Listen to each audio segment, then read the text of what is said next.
Sejam todos bem-vindos. Meu nome é Instrutor Moreira.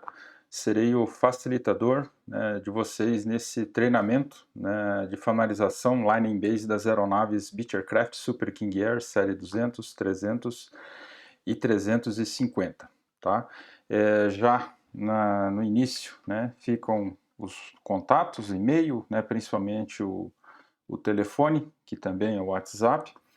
A nossa interação principal será via WhatsApp, então à medida em que surgir alguma dúvida, principalmente, ou algum exemplo, algum complemento, alguma crítica, seja positiva, negativa, a gente interage então via WhatsApp para que a gente vá interagindo, e dirimindo possíveis dúvidas, trazendo mais exemplos, aprofundando a discussão com relação a algum componente, algum sistema. Então vai ser o nosso principal meio, de interação, no pós-aula, tranquilo? Essas aulas estão hospedadas, no meu canal do YouTube, canal do Mecânico de Aeronaves. Já fica o convite, para que vocês se inscrevam lá. O intuito é criar, um canal, um meio, de disseminação de conhecimento aeronáutico, à medida em que conseguirmos, um pouco de tempo. A ideia é melhorar, a interação ali nesse canal e difundir cada vez mais o conhecimento aeronáutico. Por enquanto, estamos usando como um auxílio, a essas instruções, a esses cursos de familiarização, tá ok?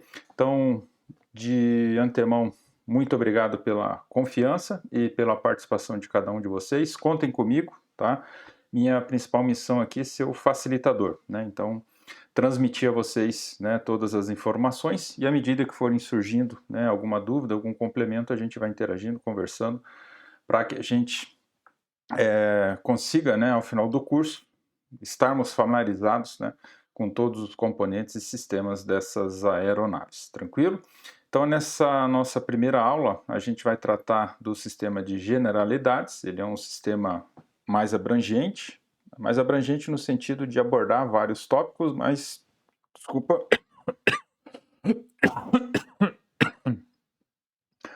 a gente aborda vários tópicos, vários sistemas, mas sem um grande grau de aprofundamento, mais uma apresentação geral. Depois, sim, a partir do segundo sistema, aí a gente vai tratar nas minúcias, nos detalhes, valores, entender efetivamente o funcionamento, aí a gente vai abordar, os sistemas e os componentes de uma maneira mais detalhada, tá ok? Então, nessa primeira aula, a gente vai iniciar contextualizando, qual que é a validade do nosso treinamento. Depois a gente entra num breve histórico ali, da família de aeronaves Super King, ok? E depois a gente começa a tratar de características, abordar os principais sistemas, mas como já disse anteriormente, não de uma maneira aprofundada, de uma maneira mais genérica, sem muito aprofundamento. E após essa primeira aula, essa introdução, e a gente inicia, os sistemas propriamente dos diferentes modelos de aeronaves aí da série Super King, e dessa maneira, construindo, o nosso conhecimento com relação a essas aeronaves, tá certo? Então, todos preparados? Vamos dar início aqui, e como já salientei, surgindo alguma dúvida, por favor, envie via WhatsApp, tá bom?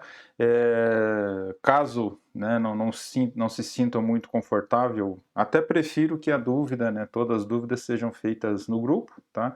Que às vezes a sua dúvida, por mais que você encare, achando que ela não é tão importante, às vezes pode ser a mesma dúvida de um outro colega, e à medida que eu vou aprofundar, tentar apresentar aquele conteúdo, de uma maneira um pouquinho mais detalhada, ou com um pouco mais de exemplos, pode ajudar mais algum colega que pode estar com a mesma dúvida, tá?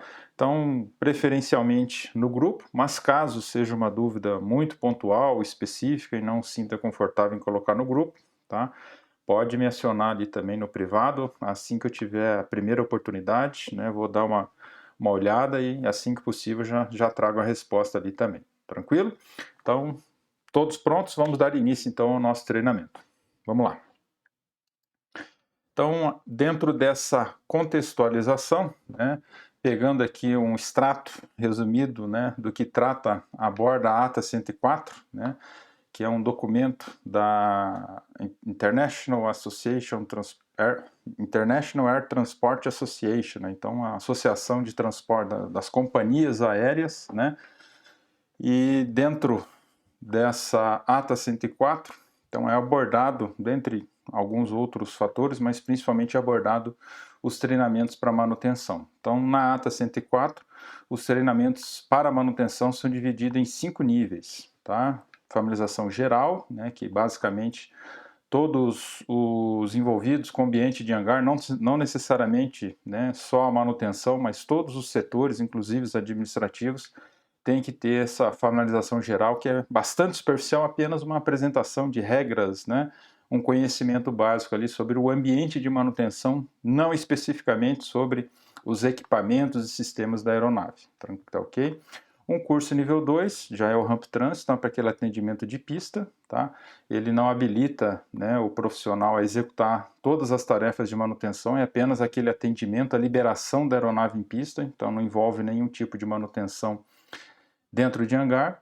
Já o curso nível 3 está aqui sublinhado justamente porque o nosso curso ele é nível 3, então o nosso treinamento é um curso Line and Base, tá? Já vamos definir com um pouquinho mais de propriedade, né, o que seria o curso Line and Base. Treinamento nível 4 já são treinamentos especializados e o nível 5 são os treinamentos de overhaul, né, de componentes e até mesmo de sistemas aí, envolvendo essa manutenção mais profunda, né, tanto especializado como o overhaul, né, aí exigem treinamento ferramental, manual específico, mas o nosso curso ele é nível 3, Line and Base, então abordando todos os procedimentos, né, vai habilitar vocês a realizar todos os procedimentos de manutenção, seja uma manutenção dentro de hangar ou seja uma manutenção fora de hangar, tá? Então, pegando um pouquinho mais aprofundado aqui a definição do que é um treinamento nível 3, né?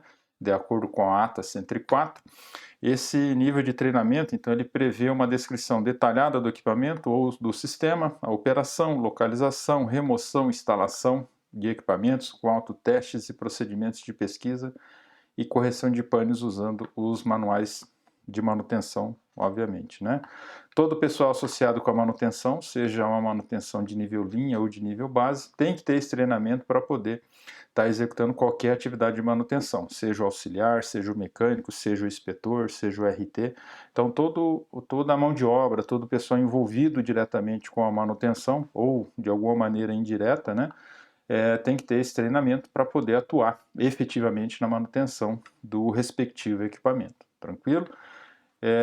Essa manutenção nível linha e nível base, tá? Nesse contexto, a manutenção de linha é até antes do nível do check Charlie e a manutenção nível base, né, é a partir do check Charlie em diante. Aqui nesse trecho especificamente, né, a IATA se baseia muito na aviação comercial, né, que é a menina dos olhos aí da aviação.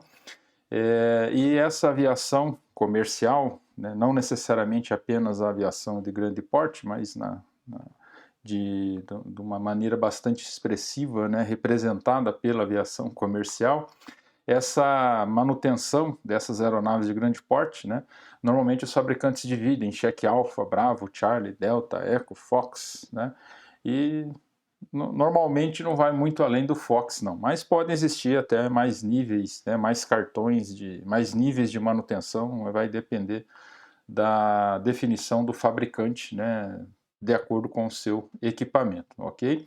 Mas de uma maneira geral, genérica, né, a ATA 104 ela considera, né, essa manutenção até o nível F e Fox, não quer dizer que uma aeronave específica, de um fabricante específico, não possa ter mais níveis de manutenção, mas ela pega de uma maneira geral, e diz o seguinte, né, que as manutenções menores, Alfa, Bravo, né, e alguns itens, alguns cartões do check Charlie, né, podem ser feitos normalmente, né, é uma manutenção que pode ser feita fora de pista, né, a manutenção de rampa, tá?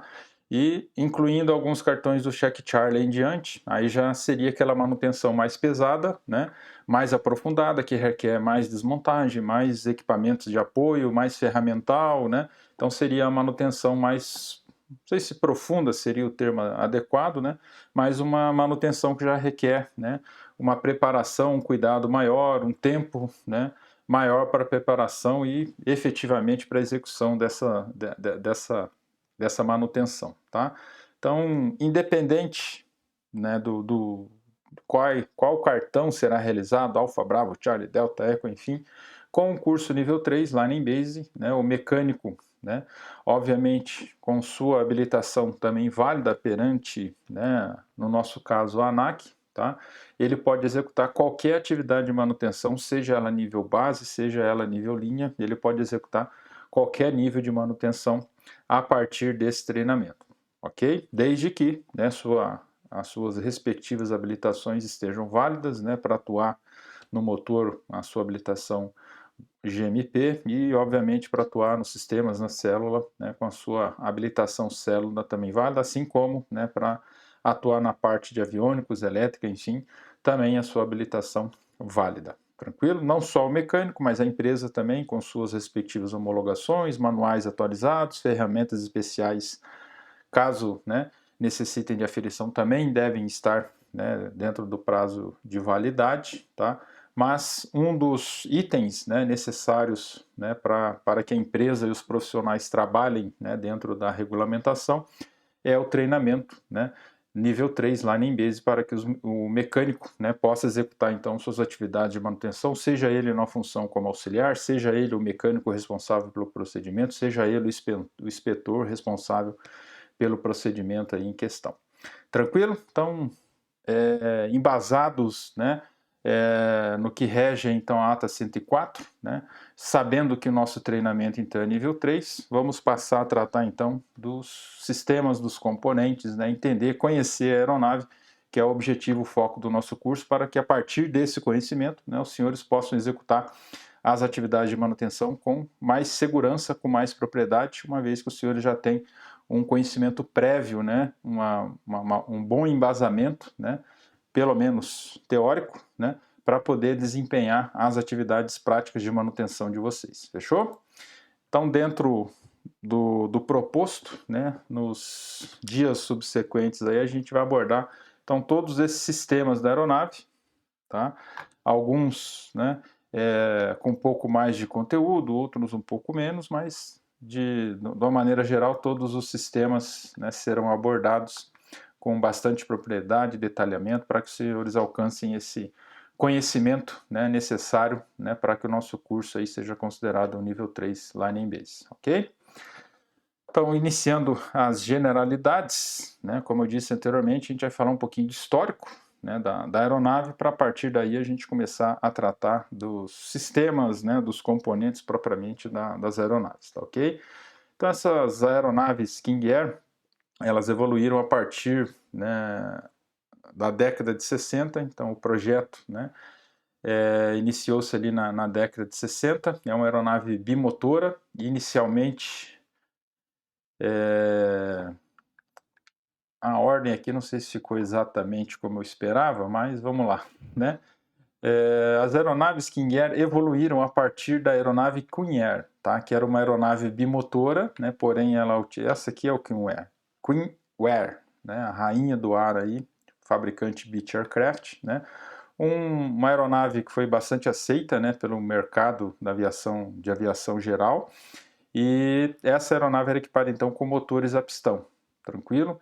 E devido à demanda, né, de aeronaves pressurizadas, né, dentro de algumas características específicas, né, um alcance maior e tudo mais, aí surgiu a necessidade do mercado então para uma aeronave mais rápida, né, atendendo a alguns outros requisitos, né, de operação. Então, baseados nessa aeronave, na Queen Air, a Beech Aircraft então desenvolveu o King Air, tá? Onde foram substituídos, né, os motores convencionais e foram instalados então motores a turbohélices, né, os famosos motores da Pratt & Whitney, os motores PT6 Alpha, tranquilo?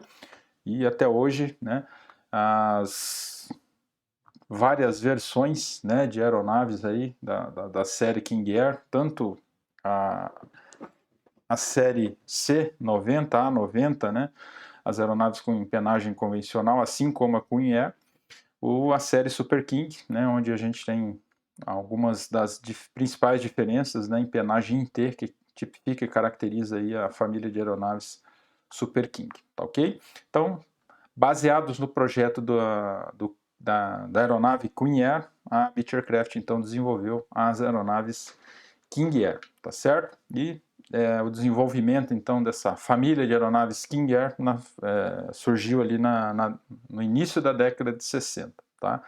Se não estiver enganado, em 64, né? O primeiro modelo de aeronave King Air, o A90, se não me falha a memória também, aqui ó. O primeiro modelo foi o King Air A90, tá? Ele foi homologado em 1964, tá? Então a Beech Aircraft Corporation atualmente pertence à holding norte-americana Textron Company, também é dona da Bell, da Cessna, né, de uma série de um grande conglomerado, né, de fabricantes não só de aeronaves, mas de equipamentos, né, defesa, então uma grande holding, né, envolvida em todo o setor aeronáutico, né, de maneira geral, tá? Então, ao longo dos 57 anos aí da história das aeronaves King Air, já foram produzidas mais de 7.600 aeronaves, então são números bastante expressivos, né? A frota mundial já ultrapassou 62 milhões de horas de voo, né, nos seus mais de 57 anos de história, né? Desde o desenvolvimento, desde da homologação, né, até o ano de o nosso período atual, né, já transcorreram aí 57 anos e mais de 7.600 aeronaves foram produzidas. Então, desde 64, mais de 18 versões e subversões diferentes foram desenvolvidas e fabricadas a partir dos modelos originais das aeronaves King Air da série 100, a 200 e a 300, né? Quando a gente entra na série 200 e 100, 200 e 300, melhor dizendo, né, a gente já trata das versões com fuselagens alongadas, né? A cada nova versão de aeronave King Air, uma ou mais melhoria, né, seja na estrutura, na parte de motorização, no sistema hidráulico, elétrico, eletrônico, mecânico, foram introduzidas. Então, sempre que era lançada uma nova versão, pelo menos um desses sistemas era contemplado com a melhoria, uma modificação, uma substituição, para justificar, né, um novo modelo aí de aeronave King Air. Tá ok? Então, um apanhado geral aqui, né, onde a gente aborda aqui datas, né, e números bastante expressivos aí dessa família de aeronaves da Beech Aircraft, que é um grande sucesso, né, de vendas mundialmente. No Brasil não é diferente, tá? O representante, né, de vendas das aeronaves Beech Aircraft no Brasil é a TAM, tá? E em entrevista recente, né, o diretor da TAM, o setor comercial da TAM, disse que quase 50%, para ser mais exato, 47% das vendas, né, de aeronaves da TAM no Brasil são dos modelos de aeronaves King Air. Então, devido às peculiaridades, né, um país continental, né, onde em várias localidades, né, são utilizadas pistas não preparadas, né, em alguns casos até mesmo precárias, né, é um modelo de aeronave aí que se adapta bem a todas essas adversidades, né, e consegue se operar com segurança, né, dentro de um custo-benefício ali viável, né, uma aeronave que tem uma demanda muito grande perante o setor do agronegócio, né, que é um setor exponencial aí também. Então, uma aeronave bem aceita, né, no mercado nacional, daí essa grande demanda também por profissionais treinados nesses modelos de aeronaves para, obviamente, efetivar, né, as atividades de manutenção aí nessas aeronaves. Tranquilo? Então vamos lá. Então, pegando aqui um quadro evolutivo, então a gente acompanha, né, a evolução dos diferentes modelos então das aeronaves, né, King Air, tratando apenas, né, o nosso curso é da série Super King, então, né, as aeronaves A90, C90, B90, enfim, esses modelos são alvo, né, de outro treinamento, não podem ser treinadas juntas, né, esses modelos, pois devido a algumas peculiaridades, né, empenagem diferente, né, então já a parte de comandos de voo, né, dentre o motorização numa faixa de potência um pouquinho menor, né, diferenças também no sistema de trem de pouso, então fica inviável, né, o treinamento da série C90 e Super King no mesmo treinamento. Então a gente divide, né, toda a série de aeronaves Super Kings em 2 treinamentos, né? Um da série C90 séries, né, envolvendo o B90, né, e os diferentes modelos Charlie, Delta, GT, né, e por aí vai. E esse treinamento, né, onde a gente aborda as aeronaves Super King, né, série 100, 200, 300 e 350, ok? Então, o primeiro modelo lançado, né, da série Super King foi o King Air 100, que foi lançado em 69, né, utilizava um PT-6 lá de 680 CHP, e esse modelo de aeronave tinha um peso máximo de decolagem de 4.800 kg. Né? Foram produzidos mais de 80 unidades dessa versão. Logo depois já foi lançado, né, o A100, já utilizava motores PT-6 com um pouco mais de potência, e essa aeronave já decolava com peso máximo de 5.200 kg. Né? Mais de 150 unidades comercializadas. Já em 76, o B100, né? Essa série de aeronaves King Air, né, foi a única que não foi equipada com os motores Pratt & Whitney. Né? Essa versão, né, de King Air saiu com as turbinas, né, da Garrett TPE 331 de 715 SHP, né? Pouco mais de 130 unidades comercializadas. A única versão, tá? Todas as demais versões aí sempre equipadas, né, com os motores PT-6, tá certo? O 200, então já com motor de 1050 SHP, né, já deixou de adotar um motor da série Small e já adotou o motor da série Large, né, da PT-6. Né? Mesmo assim, PT-6 Alpha, né, Small, Medium, Large, então dentro da série de modelos, né, King Air, Super King Air, temos modelos de aeronaves, né, com motores Pratt & Whitney da série Small e motores e aeronaves, né, equipadas com motores da série Large, né? Então, desde 680 até 1050 SHP, para termos noção, né, da variedade de modelos, o range, né, de diferentes operações aí que os diferentes modelos de aeronaves Super King, né, conseguem alcançar. Então, esse modelo, né, a série 200 do King Air Super, tá? Vêm equipados, né, com esses motores, esses motores large, PT-6. O peso de decolagem dessas aeronaves já subiu para 5.650 quilos, né? E foram vendidas mais de 850 unidades dessa versão de aeronave King Air, tá?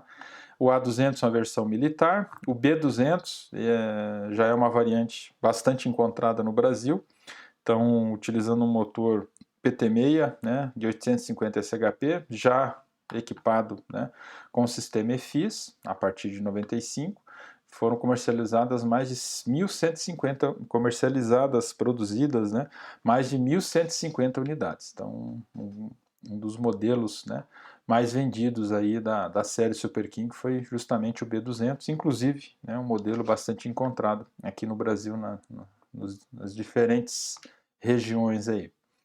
O B200 GT, né, a produção dele começou em 2009, então ele recebeu, baseado no 200, ele recebeu várias melhorias, né, incluindo a parte de aviônicos, né, onde foi introduzido o sistema, né, da Rockwell Collins, né, já os sistemas, né, telas multifuncionais, né, o modelo ProLine 21 da Rockwell Collins, evolução no sistema EFIS, né, e uma aeronave, né, que já encontrou uma concorrência, né, maior dentro da própria linha de aeronaves, né, da Super King Air, e pouco mais de 90 unidades comercializadas. Né.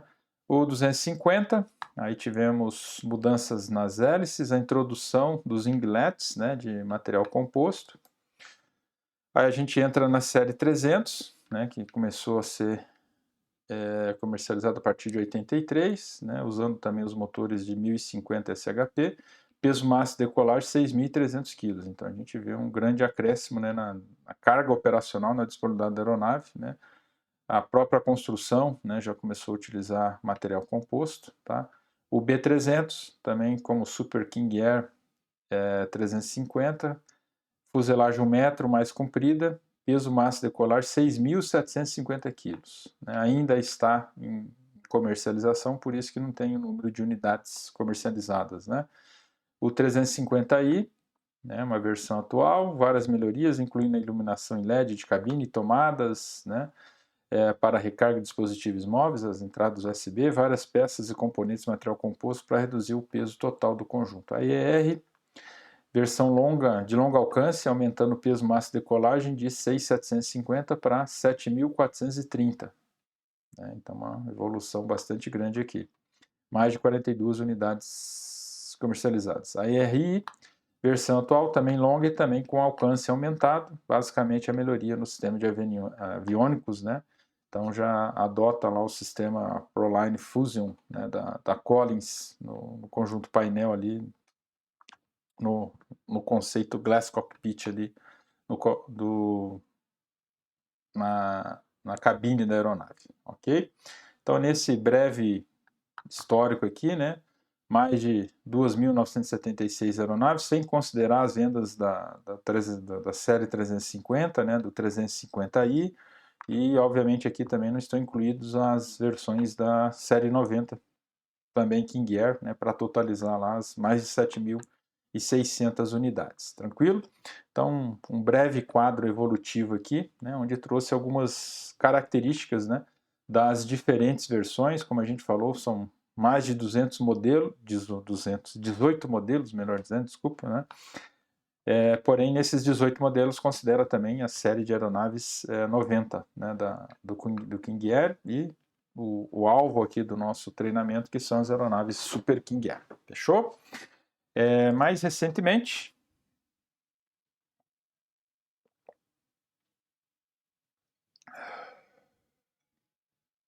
a família, né, de aeronaves King Air então foi atualizada pela Textron Aviation, que adicionou uma série de melhorias, né, nas aeronaves, principalmente a inclusão de um sistema de pressurização digital que ajusta automaticamente a pressão da cabine durante a subida e descida, e adicionou também nas aeronaves o sistema de auto-throttle, né, que se tornou um item de série para essa nova geração de aeronaves, né, da família Super King, onde dois modelos foram lançados. Primeiro foi lançado, né, o 360, e logo após não, né, um ano e meio de defasagem aproximadamente, foi lançado o King Air 260, tá?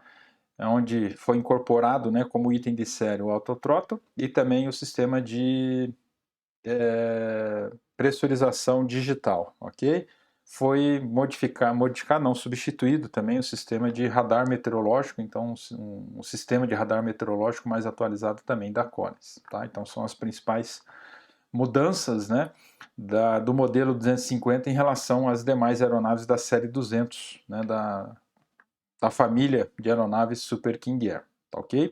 Então, devido à inserção desses sistemas, autothrottle, né, a pressurização digital e o sistema de radar meteorológico, então a Bit preferiu criar um novo modelo, né, de aeronave Super King Air, denominado aí como King Air 260, tá? Então esse sistema autothrottle, né, de série, gerenciando automaticamente a potência do motor, desde a decolagem, fase de cruzeiro, descida e pouso, que faz com que os pilotos tenham mais segurança durante o voo, reduz a carga, né, de trabalho do piloto, né? Esse sistema ele vai controlar a potência ideal, né, dos motores automaticamente, monitorando os parâmetros de rotação, torque e temperatura. Então reduz sobremaneira aí a carga de trabalho do piloto ou dos pilotos durante a operação da aeronave. Então um sistema bastante importante, né, que aumenta muito a segurança de operação das aeronaves Super King, tá? O 360 foi lançado antes, né? As primeiras unidades do 360 já foram inclusive entregues no final de 2020, se não me falha a memória. Novembro de 2020 foram entregues as primeiras unidades do King Air 360, tá? Já o 260, acredito que ao longo desse ano, né, estarão sendo entregues aí as primeiras unidades do 260, tá? Mas assim como na verdade, o 260, né, as evoluções que foram incorporadas ao modelo 260, né, foram lançadas, introduzidas primeiro no modelo 360, tá? Então, o 360 é uma evolução do 350i, e com essa atualização, a aeronave passou a contar com os mais recentes avanços tecnológicos no cockpit, uma cabine redesenhada, ainda mais conforto aos passageiros, né? Tem uma série de modificações com relação à parte interna, né? Acabamento, redução de peso, né? Modernidades, como entradas USB, né? Para recarregamento, né? De dispositivos, né? Diversos. Não só, né, essa mudança no layout interno, melhoria dos materiais, né, uma série de, não vou colocar amenidades, mas uma série de funcionalidades, né, e atualização de sistemas, vamos colocar nesses termos aí, para atualizar, né, trazer essa aeronave para dentro da nossa dentro, tornar ela, né, mais atual, né, perante as necessidades, né, do nosso período atual aí, tá bom? Então, além dessas melhorias internas aí, a fabricante também introduziu um novo controle digital de pressurização que pode programar os níveis durante a subida e descida da aeronave, reduzindo também a carga de trabalho da tripulação. Os mostradores, né, no painel passaram a integrar então a suíte de aviônicos Collins Aerospace ProLine Fusion, né? Então o conceito Glass Cockpit, né, com 3 grandes telas ali no painel, né, para todo o gerenciamento, né, da parte de voo, controle de motor. Então reduz bastante a carga de trabalho, né, da tripulação, elimina uma série de instrumentos analógicos e várias funcionalidades, né, incorporadas a esse sistema Glass Cockpit então da Collins, tá? Os novos modelos são equipados com os respectivos motores aí da Pratt & Whitney, tá? Apesar de não está descrito aqui, mas o 360 também, né, sai de série virou item de série no 360 o Autothrottle, tá? Aquele controle automático, né, do motor nos diferentes regimes de operação da aeronave, né, controlando ali a aeronave, a aceleração e desaceleração do motor em relação aos parâmetros de temperatura e também de torque, aumentando sobremaneira aí a operação dos motores, tá? Então, os modelos King Air 360 são equipados com os motores PT6 Alpha 60 Alpha e os 260 são equipados aí com os motores PT6 Alpha-52. Tranquilo? Então, são modelos recentes, né? E já trouxe, né, para vocês algumas informações com relação a esses modelos que vai passar a fazer parte do dia a dia da manutenção, né?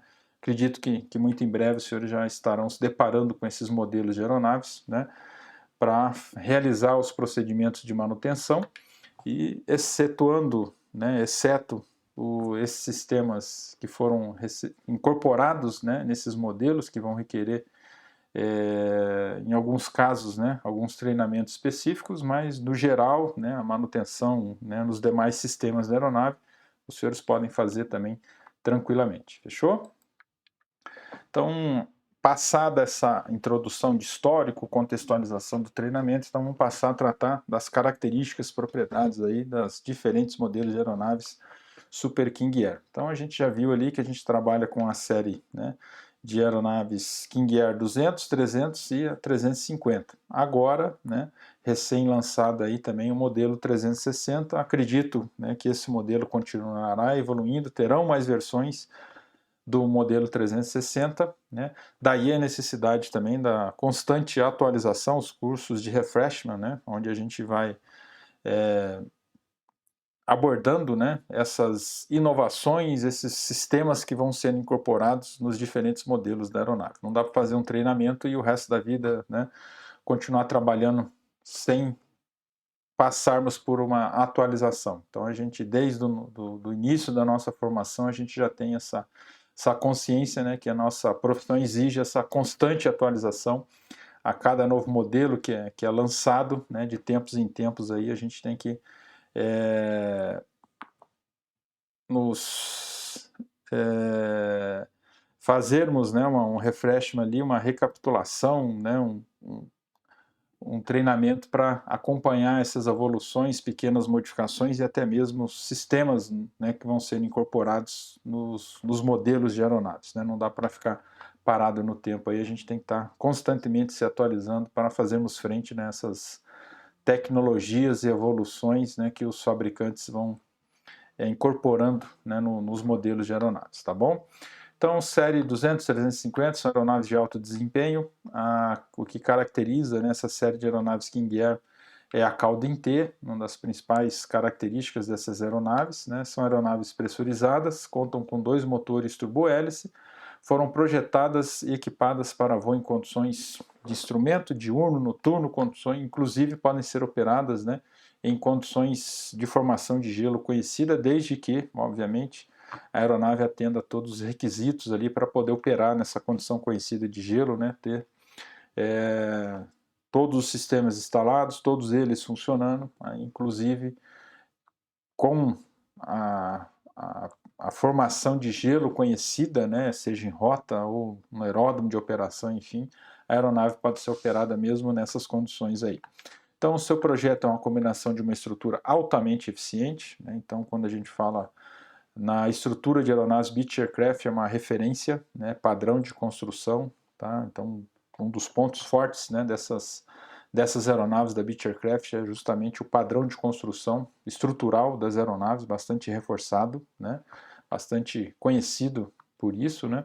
Então, uma estrutura altamente eficiente com componentes da mais alta tecnologia, proporcionando confiabilidade, economia, versatilidade e produtividade. Uma nacelle carenada oval instalada em cada lado da seção central da asa alojam ambos os motores e também o sistema de trem de pouso principal.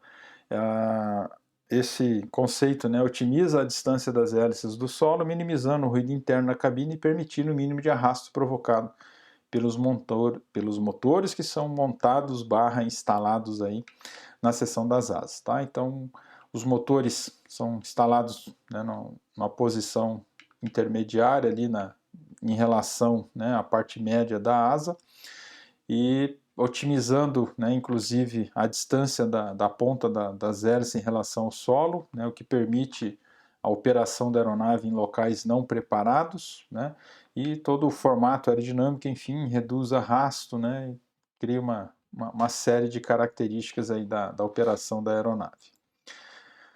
B200, um dos modelos, né, um modelo bastante comum de ser encontrado no Brasil, né, a gente encontra várias aeronaves da série B200 operando no Brasil, um dos modelos alvo do nosso treinamento, obviamente, né, que a gente vai aprofundar vários dos detalhes aí desse modelo de aeronave. Dentro da ilustração, da série 300 e a 350, tá?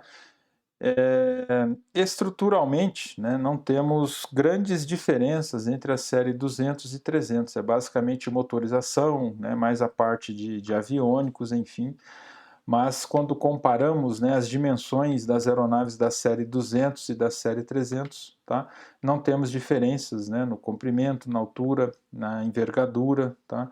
Então, estruturalmente a gente está tratando da mesma aeronave, tranquilo? A grosso modo, né? Se a gente for analisar nas minúcias, a gente vai encontrar pequenos detalhes, mas numa abordagem geral, tá?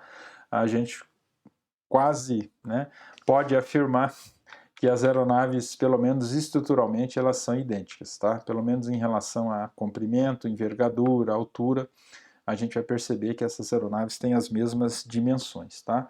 Quando a gente vai para a série 350, aí a coisa muda de figura, tá? Então a gente tem um incremento de aproximadamente 1 metro, né, na fuselagem e um pouco mais de 1 metro também na envergadura, tá? Então a aeronave ela fica bem maior, tá? Ela fica bem considerada aí uma fuselagem alongada, né, quando comparada com a fuselagem aí da série 200 e da série 300, tá certo? Então, características gerais, obviamente, quando a gente for estudando os sistemas propriamente, a gente vai aprofundar, vai detalhar, né, vai tratar com muito mais detalhes, tá? Mas conseguimos ver, né, as células de combustível, né, instaladas em ambas as asas, comandos de voo, né, ailerons, flap, os profundores, leme, trem de pouso, motorização, né?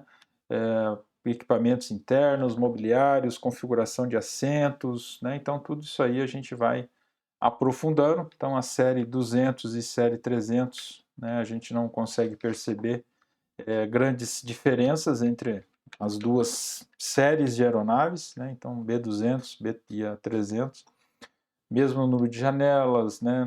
Com relação ao número de assentos também não temos grandes diferenças, né? Praticamente, né? Não vou dizer igual, né? Porque na série 300 é possível, né? Adicionar mais assentos na parte traseira, pois a série 300, né? Um dos principais diferenciais é justamente motores mais potentes, então obviamente o desempenho da aeronave, né, ele é otimizado, ele é melhorado, então ele consegue carregar mais, né, fazer mais quando comparado com a série 200, que trabalha com motores com uma potência um pouquinho menor do que os motores da série 300, tá? 350, aí essa sim já é a versão alongada, né, praticamente 1 metro a mais, então obviamente vai acomodar mais passageiros, né? A área da asa também aumenta, né, praticamente 7 metros quadrados cúbicos, né? Obviamente, capacidade de combustível aumenta, né? Capacidade de transporte de passageiros, carga, então tudo isso proporcionalmente é aumentado também, tá certo? E detalhamento, né, de posição de célula de combustível, detalhes de motor, parte hidráulica, tudo isso aí nos capítulos pertinentes a gente vai estar aprofundando, detalhando também, tá?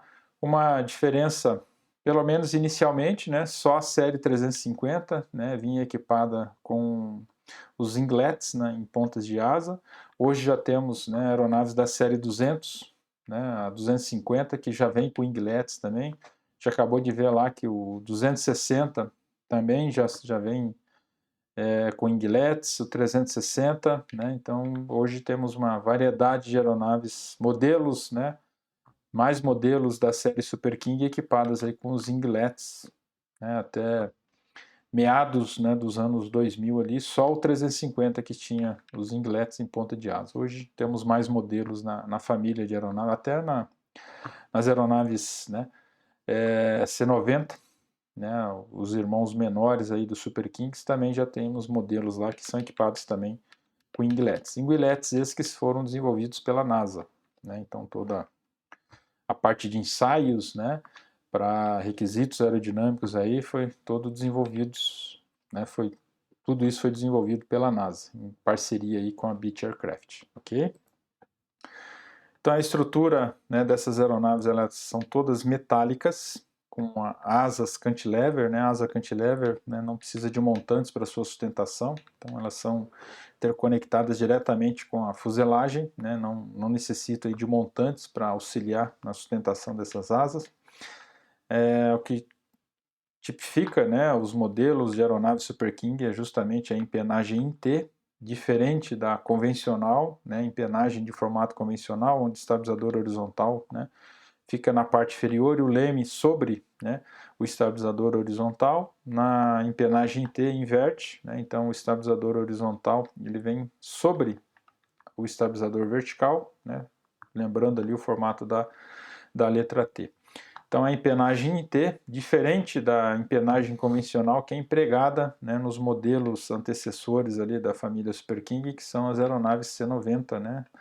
As asas são eficientes, a seção de aerofólio fornece uma excelente combinação de baixa condição de arrasto em regime de cruzeiro e condições de manuseio fácil para baixas velocidades em operações aeroportuárias. O 350 tem os inglets projetados pela NASA, que melhora ainda mais o desempenho da aeronave. Então não é mais exclusividade do modelo 350, temos outros modelos da série King Air que também são equipados com esses inglets desenvolvidos aí em parceria com a NASA, tá certo?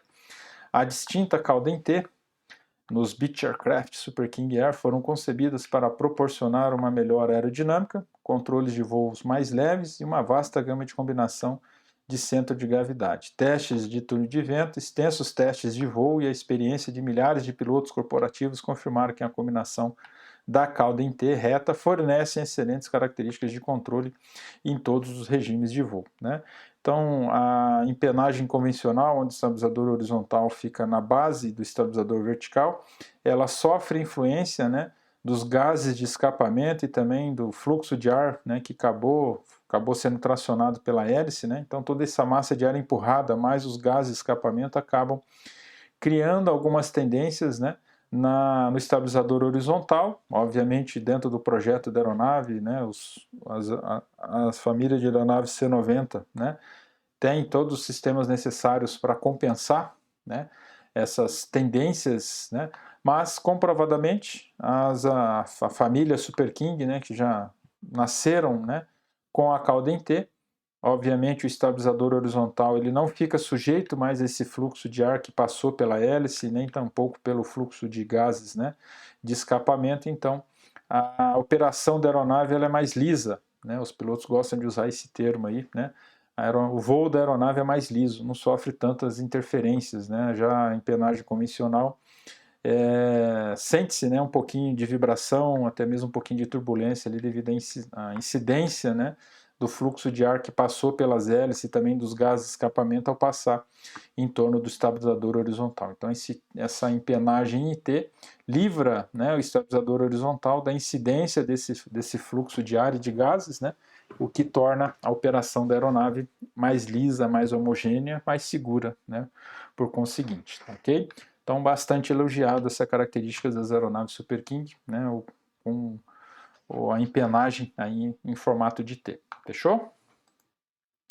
Bom, a fuselagem é do tipo convencional, com a estrutura semi-monocoque, né, onde temos cavernas, longarinas, aquela armação e depois vem um revestimento, né, conformando então a construção das diferentes seções estruturais aí da aeronave. Então ela é do tipo semi-monocoque, fabricada com ligas de alumínio de alta resistência. O formato básico de corte transversal da cabine foi determinado por um conjunto favorável de fatores compostos pelo conforto dos passageiros e pelo eficiente desempenho em voo de cruzeiro da aeronave. O perfil da cabine é um quadrado ovalado, né? A gente consegue observar, né, esse formato, né, lembrando um quadrado, né, com as arestas ali arredondadas, dando esse formato quadrado ovalizado, né? Os passageiros podem sentar-se confortavelmente sem a necessidade de inclinar as cabeças devido ao formato das paredes.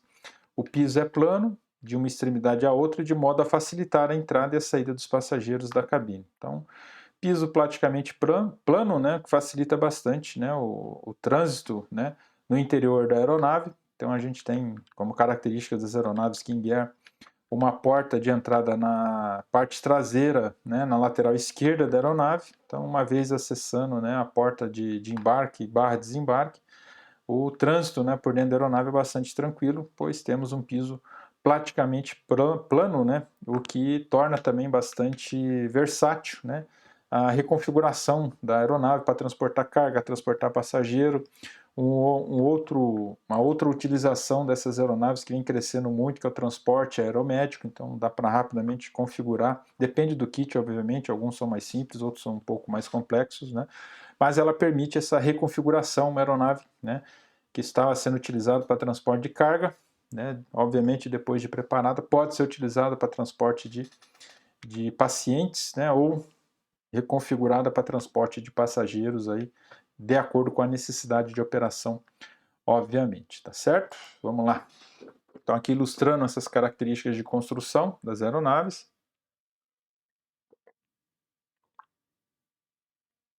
Anteriormente já tinha destacado, né, a Beech Aircraft é referência, né, em construção de aeronaves, né, as suas estruturas, né, são bastante conhecidas, né, são referências aí em termos de qualidade, durabilidade, né, segurança de construção, segurança de operação das aeronaves. Então, é uma construção tipicamente semi-monocoque, né, onde temos, se a gente pegar a fuselagem, a gente vai ter cavernas, né, que não formata as seções, e temos longarinas, né, longitudinais, que junto com as cavernas vão dar a resistência, né, estrutural necessária para a construção da aeronave. Então a gente tem uma armação que depois, junto com o revestimento, então forma o membro estrutural, tá ok?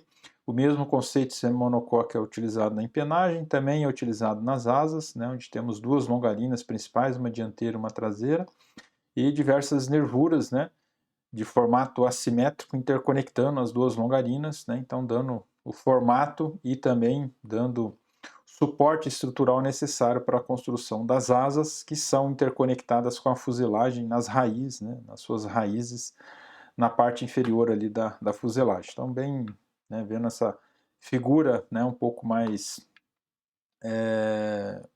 resumida no sentido de não ter tantos componentes, né, ilustrados, fica bem fácil de entender, né, o princípio básico de construção das diferentes seções estruturais aí das aeronaves King Air. Tranquilo? Então, desde nariz, fuselagem, né, a parte traseira, empenagem, asas, então tudo devidamente ilustrado, né, nos dá uma boa noção do tipo de construção, ilustrando, né, essa construção semi-monocoque que é adotada então para as aeronaves Super King Air. Então, alguns detalhes, né, da seção de cabine, da fuselagem, então as cavernas, longarinas, né, os membros secundários, né, que vão dar formato e também interconectados dão a resistência estrutural para as diferentes seções da aeronave. Então aqui dá para ilustrar, né, um pouco e entender o princípio de construção aí das aeronaves Super King Air. Fechou? Configuração, né, começando pela série 200, né, então são aeronaves tipicamente construídas de metal, que empregam um projeto inteiramente cantilever. Então, quando fala cantilever, é as asas, né, elas não empregam montantes, né, para suporte dessa asa. Então, a asa é presa na própria fuselagem, sem o auxílio aí de montantes. Né. Com design moderno, 2 motores turbohélice individuais, né, exceto o modelo A200, se eu não me engano, que utilizou nas turbinas da Garrett, né, todas as demais modelos e versões, né, utilizam né, os motores Pratt & Whitney. Há uma empenagem em formato em T, a aeronave está certificada para voo normal, né, como os aviões de sua categoria, ela tem instalados, né, equipamentos exigidos para operação visual, também instrumento, e ela pode ser operada inclusive em condições conhecidas de formação de gelo. Então, seção de nariz, cabine de comando, cockpit, passageiros, né, seção de banheiro barra cargas, né, bagageiro, e também a fuselagem traseira, onde temos a parede, né, de pressurização traseira, e tem uma série de equipamentos aqui, sistema de oxigênio, pressurização, né, dentre outros de elétrica e aviônicos, né, todos instalados nessa fuselagem traseira aqui também, mas depois a gente vai ilustrando e aprofundando isso também. Então a série 200, então a aeronave tem ali 13 metros e 35 centímetros de comprimento, a altura 4 metros e 52 centímetros e a envergadura 16 metros e meio, né? Então são as principais dimensões ali da série de aeronaves 200, tá certo? Então aqui devidamente ilustrados, 13,36 metros, altura 4,50 e a envergadura 16,6, 61 centímetros para ser mais exato. Né? Quando a gente vai para a série 300, então são aeronaves certificadas para até 15 pessoas, mas a configuração normal né, de 6 a 10 né, pessoas a bordo, incluindo a tripulação de 2 tripulantes. É possível quase qualquer arranjo né, dentro dessas capacidades. Para além das configurações padrão do avião, a Beech Aircraft oferece muitos itens opcionais que estão disponíveis a um custo e peso adicional, obviamente. As configurações básicas, dimensões, pesos, especificações são apresentadas no Pilot Operator Handbook, né, onde são detalhadas mais informações no POH do avião. Então, ilustrando aqui a série de aeronaves 300, né, uma aeronave aqui para 6, 7, mais 2 tripulantes, aqui também, né, aqui já mudou, ampliou um pouco né, a capacidade, então temos 3, 7, 8, 10 passageiros e mais 2 tripulantes, 12 no total, 12 ocupantes no total. Então, quando fala a aeronave é certificada para até 17, obviamente, vai estar limitado né, a carga, a combustível, né, mas pode, colocando as linhas de assento laterais, né, assentos laterais né, tanto na direita quanto na esquerda. Obviamente consegue se colocar mais passageiros, mas não pode ultrapassar o limite, o peso máximo, né, de decolagem da aeronave, incluindo aí bagagem, carga, também combustível. Então, obviamente não com alcance total, mas a aeronave, né, pode ser operada, né, transportando até mais passageiros. Mas tudo isso são particularidades de operação, de acordo com a necessidade do operador.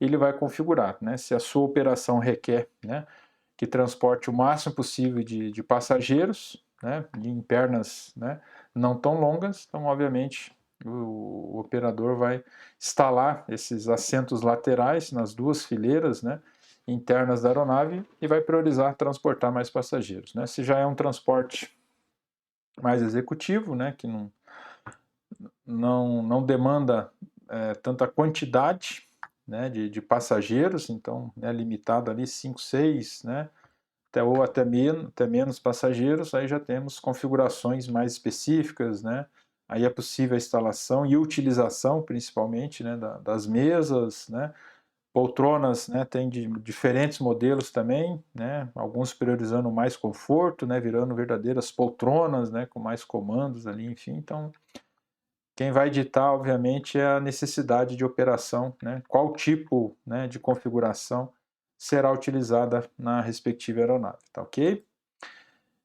A série 300, se a gente comparar, as dimensões são as mesmas da série 200, então 13,35 de comprimento, 4,52 de altura e envergadura de 16,5 metros, tá? Então, as mesmas dimensões encontradas na série 200, né, também estarão presentes aqui na série 300.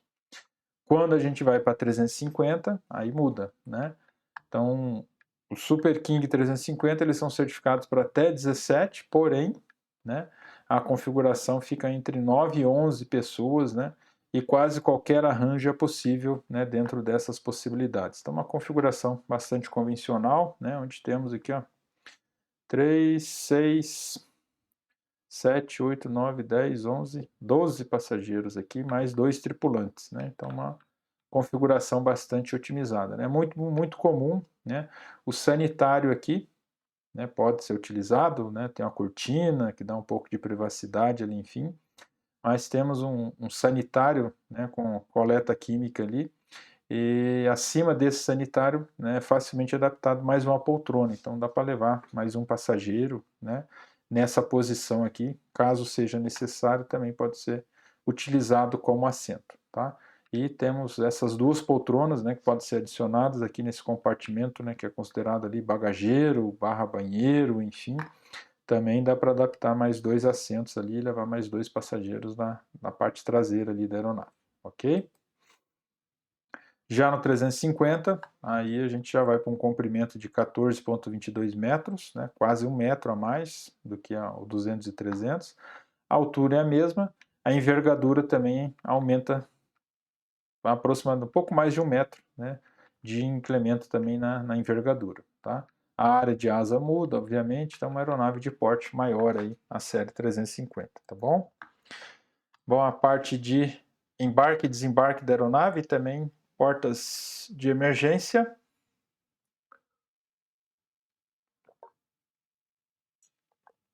Uma única porta de entrada com degraus, né, de entrada e saída da cabine, encontra-se no lado esquerdo traseiro da fuselagem, né? Ela fica logo atrás do bordo de fuga da asa esquerda.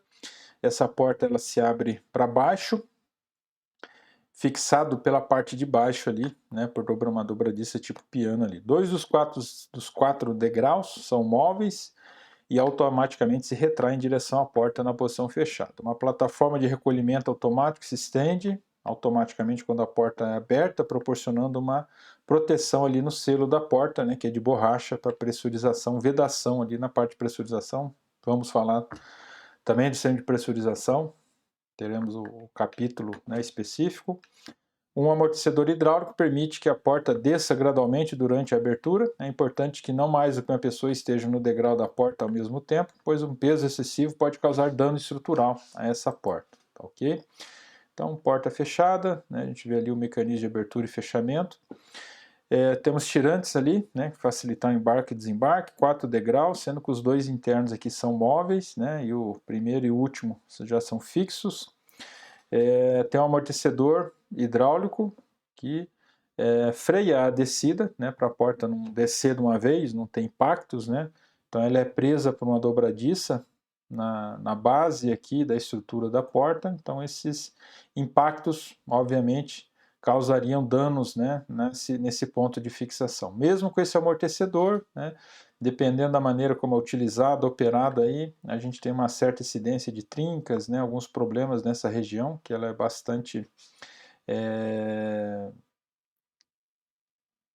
não utilizada, né, o termo, mas é bastante requisitada, né?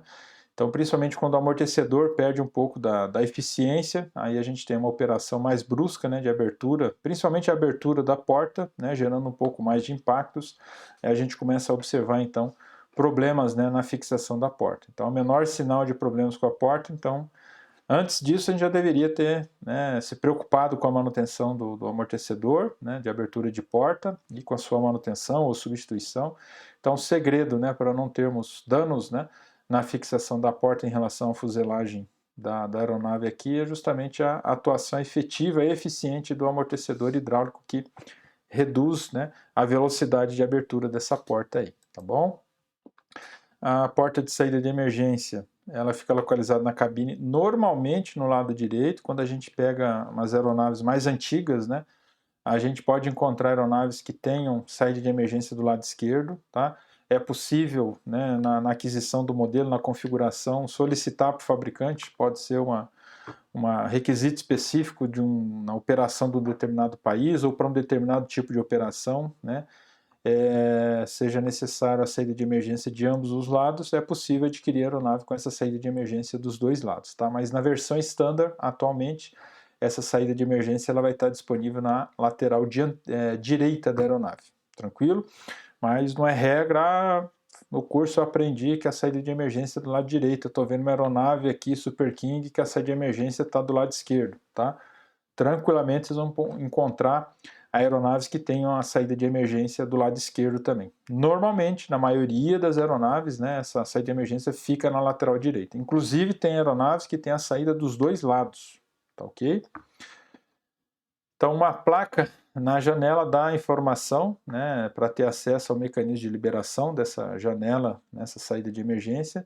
Então, ela é liberada a partir do interior do avião, através de 2 ganchos e um botão na maçaneta, né, escrito empurre lá para liberar a trava.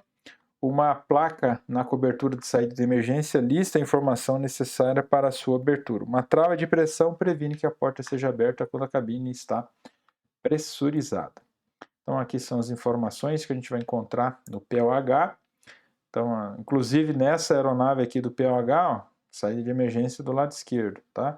Mas dependente se é do lado esquerdo, se é do lado direito, se tem dos dois lados, tá? Sempre vai ter as informações ali necessárias para a operação. Então a gente vai arrancar a proteção de plástico, né?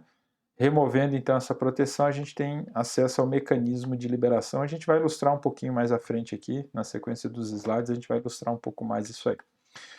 A porta de embarque e desembarque, então ela tem um mecanismo de abertura tanto de fora para dentro como de dentro para fora.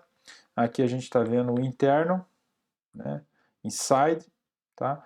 Então tem sempre um botão de trava, a gente pressiona ele, ele libera a trava e a gente consegue girar então a maçaneta e abrir e fechar a porta, ok?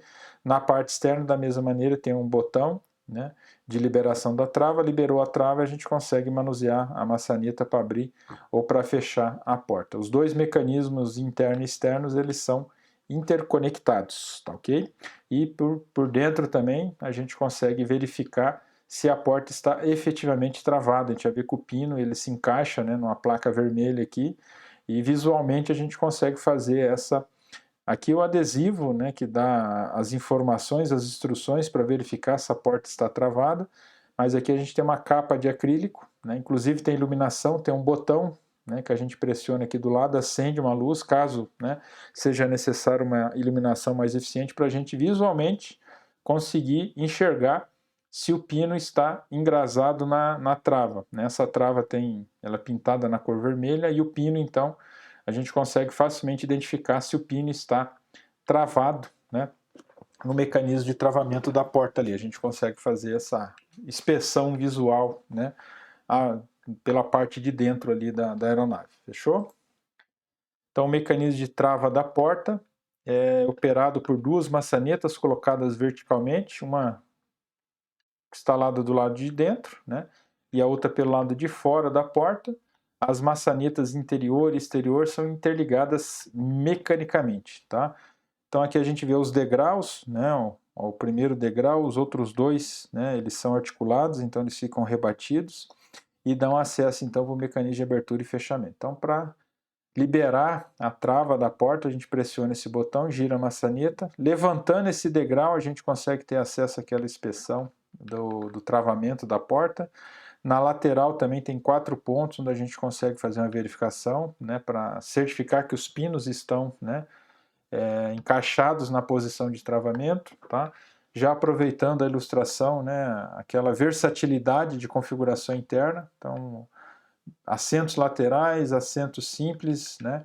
Aqui com uma maca para transporte de paciente, tá? Um kit, né, de maca, aqui também, né, provavelmente alguns equipamentos, né, para esse serviço aeromédico aqui. Então, uma aeronave bastante versátil, né, que tem várias possibilidades de configuração interna para as diferentes operações de acordo com a demanda aí do seu respectivo operador, tá ok? Então as travas externas e internas, pressionou o botão aqui, então libera a trava e a gente consegue abrir e fechar a porta. Da mesma maneira, apertando esse botão libera a trava e a gente consegue manusear a maçaneta para abertura e fechamento. Levantando o degrau, então a gente tem ali acesso à inspeção para travamento. Tem um botãozinho aqui que quando a gente essa luz está ligada no circuito quente da bateria, né? E pressionou ali, acende a luz e a gente consegue então fazer a inspeção se realmente a porta está travada. Tá? O que, tratando uma aeronave pressurizada, é bastante importante, né, que a gente certifique, tenha segurança que a porta está devidamente fechada e travada e não teremos problemas, né, com vazamento, fuga do ar de pressurização por uma porta que não esteja devidamente fechada e travada. Nas laterais da porta, né, temos também uma indicação visual, né, quando o pino está projetado, né, para o travamento da porta, a gente consegue visualmente ver uma linha verde aqui.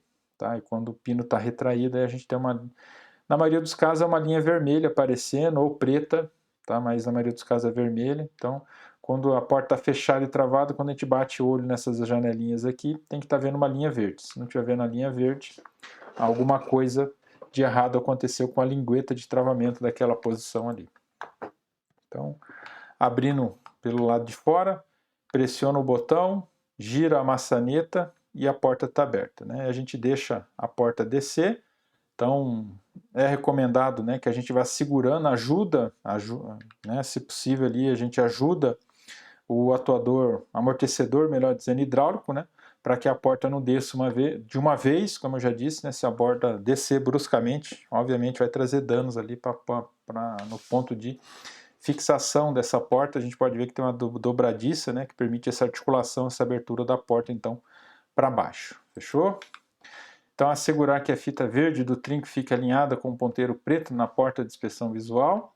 Verifique o acoplamento do gancho superior da porta, vendo os ganchos através das aberturas de inspeção na janela logo acima e abaixo dos cantos superiores da porta. As áreas de visualização dos ganchos são iluminadas, pressionando a suíte de iluminação localizada entre as duas aberturas de inspeção na parte superior, melhor dizendo, né? Nunca tente desbloquear ou verificar a segurança da porta durante o voo.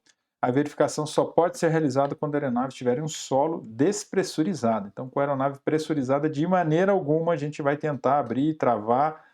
Antes da decolagem que a gente faz a verificação se a porta está devidamente travada, tá? E caso, né, tenha alguma indicação de painel, de porta aberta, enfim, podemos até fazer uma inspeção ali, acender a luz, mas de maneira alguma vamos manusear o mecanismo de abertura e fechamento da porta em voo, né? O perigo é muito grande, uma despressurização, então, de maneira alguma, né, esse tipo de abertura e fechamento da porta vai ser permitida durante o voo da aeronave, tá ok? Tem uma série de restrições, proibições ali no POH da aeronave, fechou? Então ali, ó, os tirantes, né, aqui dá para ver o atuador hidráulico. que ajuda, né, na redução do tempo de abertura da porta, para que não tenhamos, né, movimentos bruscos e que, se ocorrer, né, provoca danos estruturais ali, principalmente na dobradiça que permite a articulação da porta, tá bom? Então a trava na parte de cima, levantando esse degrau, ele é articulado, então quando a porta fecha ele desce, fica escondendo isso aqui, né? Mas com a mão mesmo a gente consegue levantar o degrau e ter acesso então à janela de verificação / inspeção de travamento da porta, tá? Caso, né, a visibilidade não seja ideal, é só pressionar o botãozinho, acende uma luz e a gente vai conseguir ver ali, ó, a trava vermelha, né? E a gente consegue ver que o pino de travamento ele está engrasado, ele está encaixado então no ressalto aqui da trava que é pintado em vermelho, beleza? Bem fácil de visualizar ali. E essas janelinhas são os pinos, né, de projeção, tanto na parte superior quanto na parte inferior. Então a gente tem 4 pontos ali, ó, 2 inferiores e 2 superiores.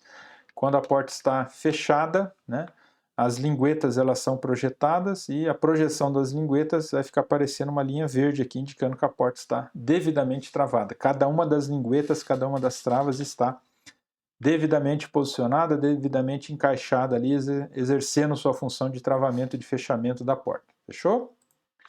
Saída de emergência, então ela fica no lado direito.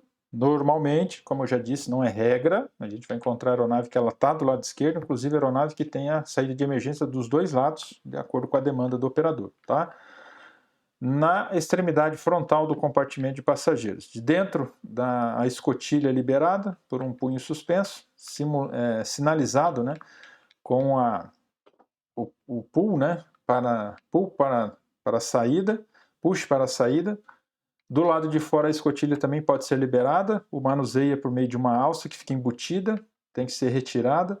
A escotilha pode ser removida completamente do quadro da cabine quando a trava é liberada, tá certo? Então, aqui a visão da saída de emergência por dentro da cabine e aqui pelo lado de fora. Então, pelo lado de dentro a gente vai tirar essa capa plástica e vai ter acesso ao mecanismo de liberação para abertura da saída de emergência. Por fora, né, caso os ocupantes internos, né, não tenham condições de acessar o mecanismo, se alguém chega por fora, tem acesso aqui à alça também e vai ter as referidas instruções ali para a operação, mas basicamente é levantar a alça, girar ela no sentido horário e a gente vai destravar o mecanismo e consegue abrir essa porta de saída de emergência, tá? Dentro do que eu falei, aqui a gente está vendo uma aeronave onde a gente tem a saída de emergência aqui do lado direito e tem a saída de emergência aqui também do lado esquerdo. Então temos saída de emergência dos dois lados da fuselagem, muito provavelmente, né? Foi solicitado pelo operador, na hora da aquisição da aeronave, essa saída de emergência dupla, né, uma de cada lado ali da fuselagem, né? Na versão standard, essa saída de emergência ela vai vir instalada do lado direito, na parte frontal da fuselagem ali, fechou? Então aqui ilustrando o acionamento, né, dessa trava da saída, da janela de saída de emergência. Então, com a mão mesmo, a gente só puxa a capa de proteção plástica, ela sai na mão, tá? Uma vez removida, né, essa tampa, então a gente tem acesso ao mecanismo. Tem um botão aqui, push, né, empurre, tá? A gente apoia, né, os dedos aqui nessas duas abas e empurra o botão, tá? Então a gente encaixa, empurra o botão, e empurrando o botão ele libera a trava da alavanca, tá? Liberando a alavanca, a gente pega ela e puxa ela para cima, né? Quando ela chegar no limite do curso, ela destrava, né? Então ela tira, né, puxa as duas linguetas para dentro e a janela então está liberada, aí é só empurrá-la para fora, tá? Em algumas aeronaves, né, é possível remover essa janela. Nesse modelo específico aqui a gente pode ver que ela é articulada por uma dobradiça, tipo piano, né, na base. Então ela dobra para baixo, como a gente tá visualizando aqui, e tem uma área então de escape, né, caso a porta de embarque e desembarque, né, esteja obstruída, né, empenada, não consegue abrir. Então nessa abandono da aeronave em emergência, caso não seja possível fazer esse abandono pela porta de embarque e desembarque, tem essa opção de abertura dessa janela, né, de emergência, e por meio dessa abertura da janela é possível então fazer o abandono da aeronave nessas situações de emergência aí. Tranquilo? Então, uma operação bastante simples, tirou a capa de plástico, apoiou, empurrou, liberou a trava, leva a alavanca para cima, ele libera a trava e a porta então já já desce, já tomba, né? E então temos uma saída de emergência disponível ali para o abandono da aeronave. Fechou? Então ali mais uma vez ilustrando pela parte externa, né? Normalmente lateral direita da aeronave, aqui o exemplo da aeronave que pilonou, né? Então, obviamente, né, ficou inseguro o desembarque da aeronave pela porta de passageiros, normal, né? Foi mais seguro os ocupantes da aeronave saírem pela janela de emergência aqui, devido a essa condição, né, resultante da pilonagem da aeronave aqui. Aparentemente também um pouso, aparentemente o trem de nariz recolheu, né? Aparentemente foi isso que aconteceu, né? Por isso que a aeronave pilonou e ficou inseguro, né? Então o desembarque pela porta de embarque e desembarque, e obviamente os ocupantes preferiram fazer pela saída de emergência aqui. Fechou? Então vamos lá.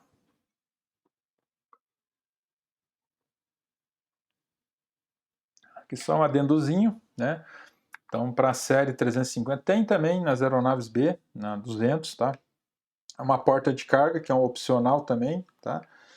Então uma grande porta de carga vai se abrir, articulada do topo, proporcionando acesso para carregamento de artigos volumosos. A carga do sistema de bloqueio da porta é operado por 2 cabos, um na parte superior traseira da porta e outro na zona inferior, à frente da porta. A porta que dá acesso ao compartimento de bagagem é a mesma que dá acesso à cabine de passageiros e tripulantes. Tá? Então continua, ele tem a porta de embarque e desembarque, os 4 degraus, com as mesmas maçanetas de abertura interna e externa, com o mesmo mecanismo de verificação de travamento, tá?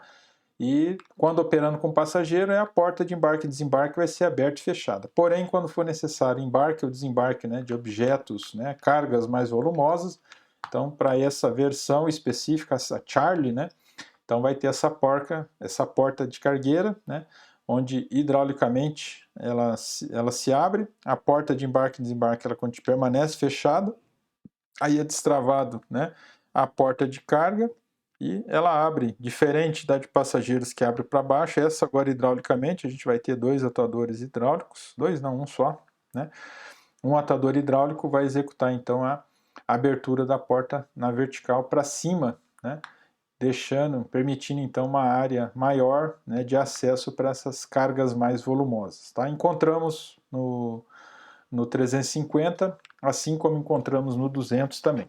Tá? Então não é exclusivo da série 350 essa porta de carga não. Tá? Porém, tá?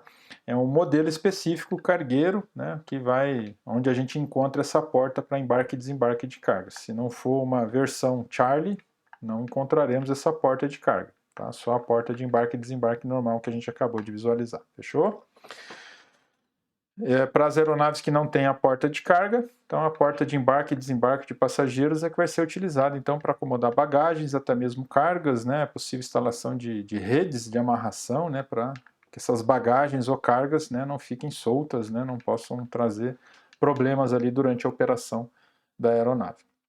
Mais uma vez ali o assento, né, o sanitário, né, que na parte superior podemos adaptar um assento, ele ser utilizado também como assento.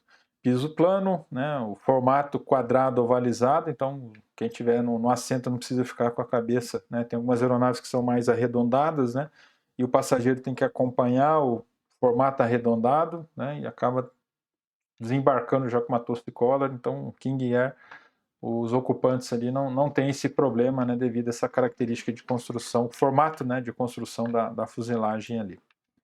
Bom, comandos duplos convencionais são instalados de modo que o avião pode ser pilotado por qualquer piloto. Os controles, instrumentos são organizados para operação por apenas um piloto convenientemente ou piloto e copiloto. Painel de controle de combustível fica localizado na parede lateral esquerda, é esse painel aqui, né, do lado do piloto. Medidores de combustível, quantidade de interruptores e disjuntores estão localizados nesse painel. O painel de instrumentos contém instrumentos de voo. Aqui já é um Glass Cockpit, né? Aqui já os analógicos, instrumentos do motor e também painel de aviônicos, parte de radar e tudo mais, tá? Então não é nesse momento que a gente vai aprofundar, né, o delineamento aqui de tudo que a gente encontra no cockpit, mas já um primeiro contato, uma primeira apresentação do ambiente do cockpit aqui da aeronave. Então pode ser operada, né, por piloto só por um piloto, né? Mas a configuração mais comum, né, é sendo operado por piloto e copiloto. A posição do piloto, né, sempre o assento da esquerda, copiloto da direita. A parte de painel, né, as aeronaves mais antigas apenas configuração analógica, as mais recentes, né, já toda ela com o conceito de Glass Cockpit, né, sendo o mais recente deles, equipando aí tanto o 260 quanto o 360, o ProLine 21 da Collins Fusion, tá? É o mais atual equipamento Glass Cockpit instalado nas aeronaves Super King Air. Mas não vamos nem aprofundar agora a parte de painel, que, né, temos uma miscelânea bastante grande de diferentes fabricantes, diferentes instrumentos, né? Nessa configuração aqui a gente pode ver que é mista, né? Parte digital, parte analógica ainda, então a gente encontra uma grande variedade de configurações de painel aí para as aeronaves King Air, tá?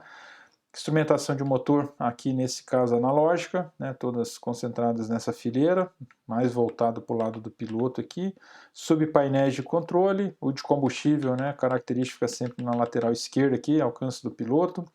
Os circuit breakers, né, já fica na lateral direita, pedestal na parte central entre os dois assentos. Então, alguns dos conceitos a gente vai, né, detalhando, mas a cada sistema específico a gente aprofunda um pouco mais, né, a apresentação e o conhecimento aqui dos componentes do interior do cockpit da aeronave, tá?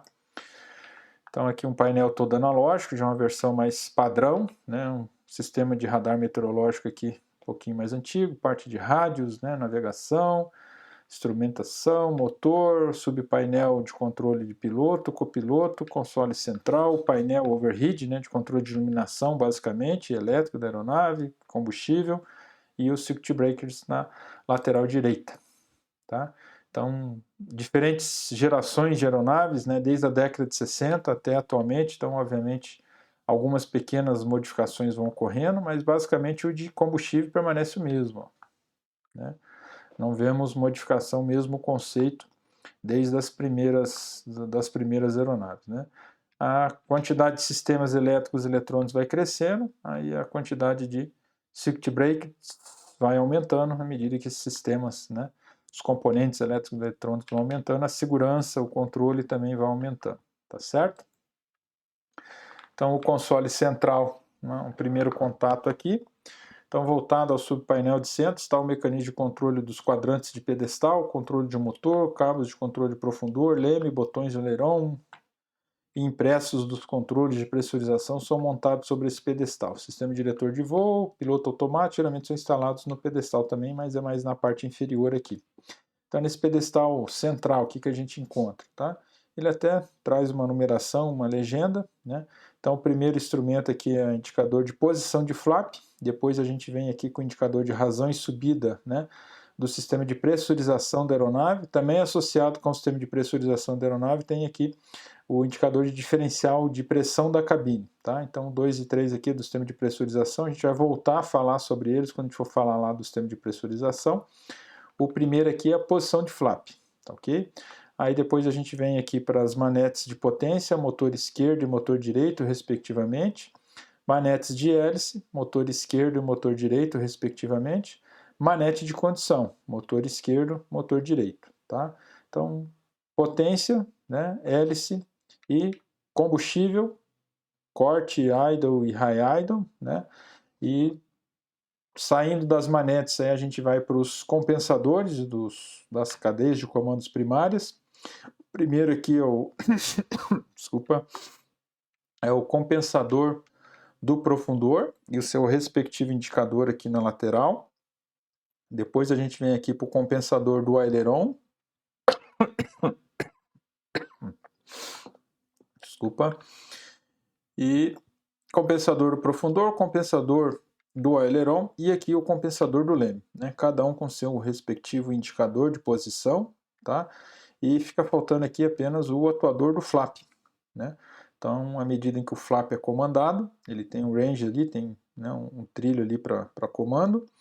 Aqui a gente tem um indicador, né? Diferente dos compensadores que já tem o indicador ou na lateral ou logo acima. O do flap ele é comandado aqui, mas a indicação de posição de flap vem aqui para esse instrumento aqui na junção do console central com a parte inferior do painel. Fechou? Então a gente viu ali potência, hélice, combustível, posição de flap, pressurização, compensador do profundor, do leme, melhor dizendo, aqui do aileron, o atuador do flap, indicador de posição de flap.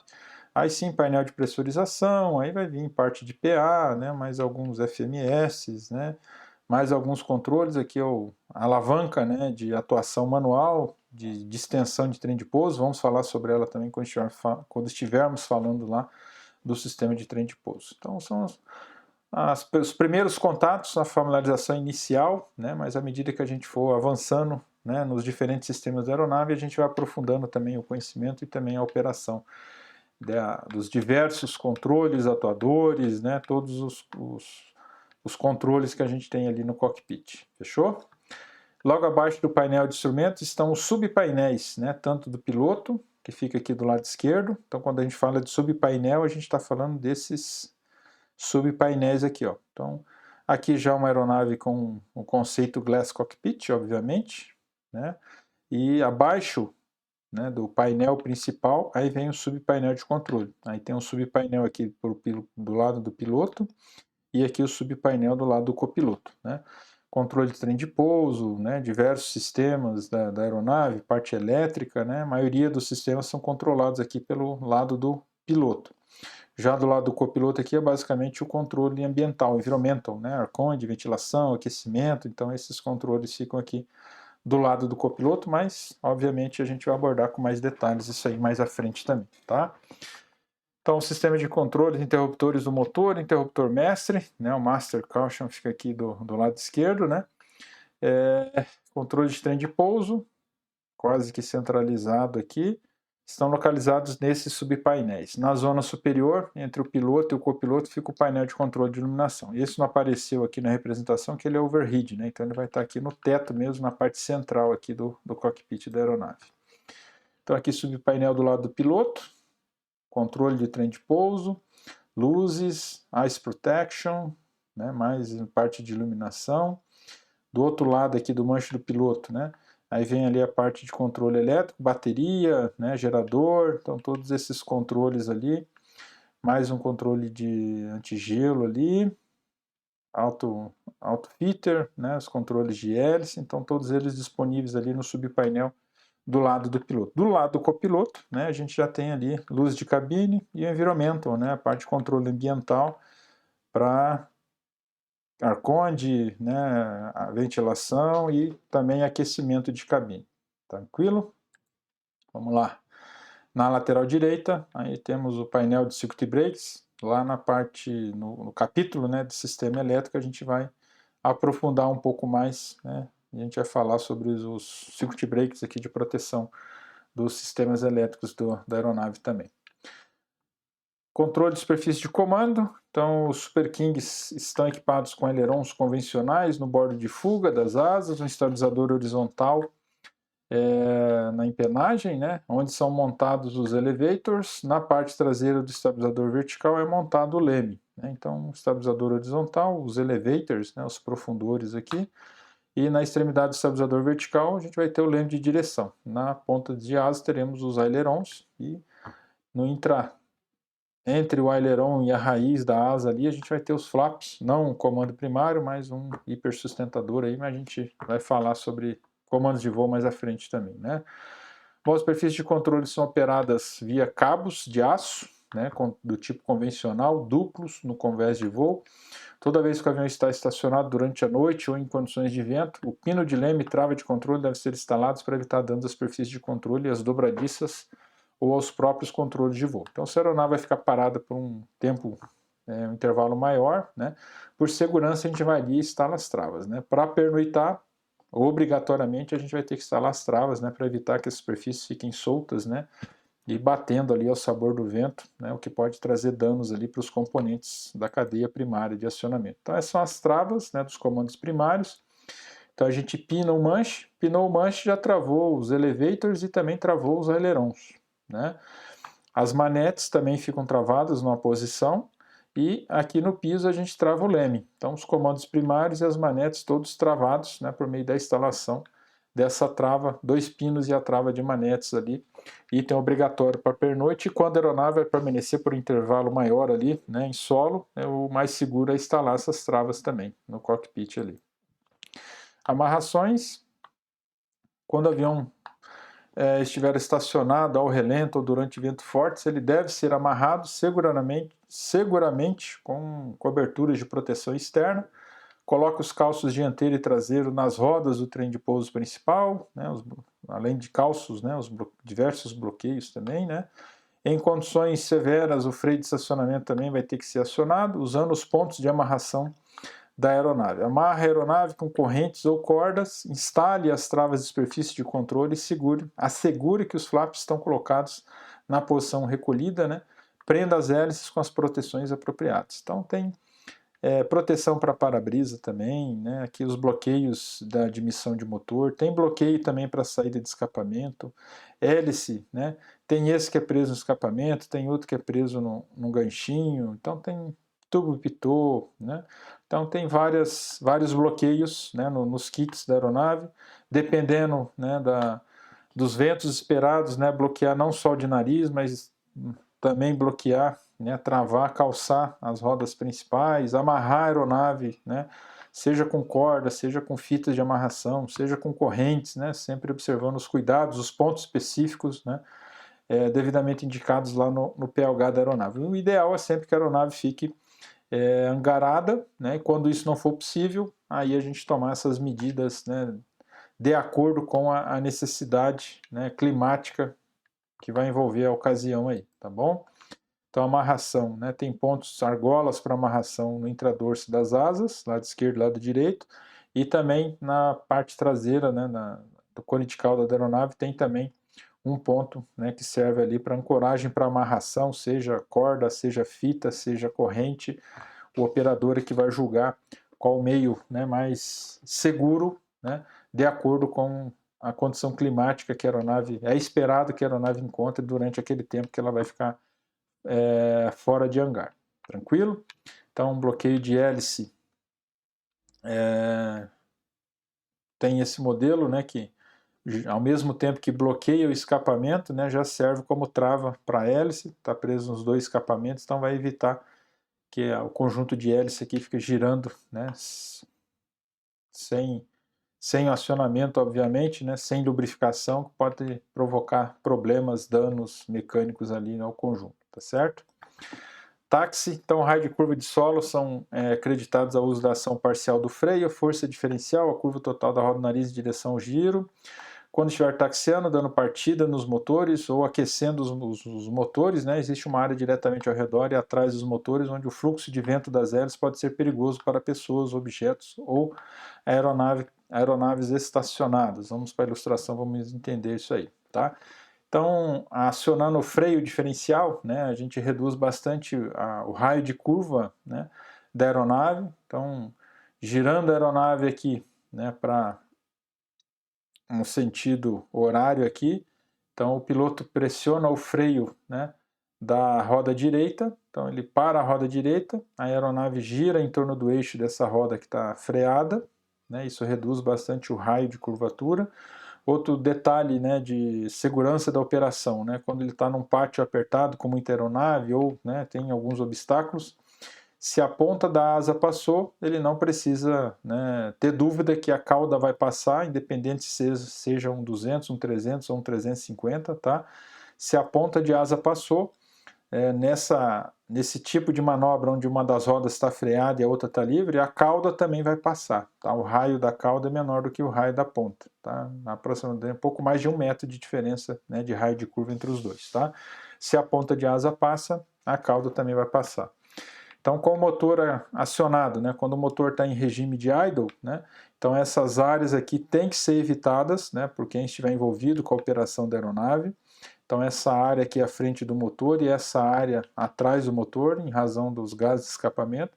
E quando o motor está em potência máxima, né, aí essa área, tanto, né, a frontal quanto a traseira, elas são bastante aumentadas, né, para proteção quem está operando, né, conectando uma fonte, enfim, né, ou envolvidos, né, em outras operações em torno da aeronave. Então essas áreas delimitadas aqui têm que ser respeitadas, né?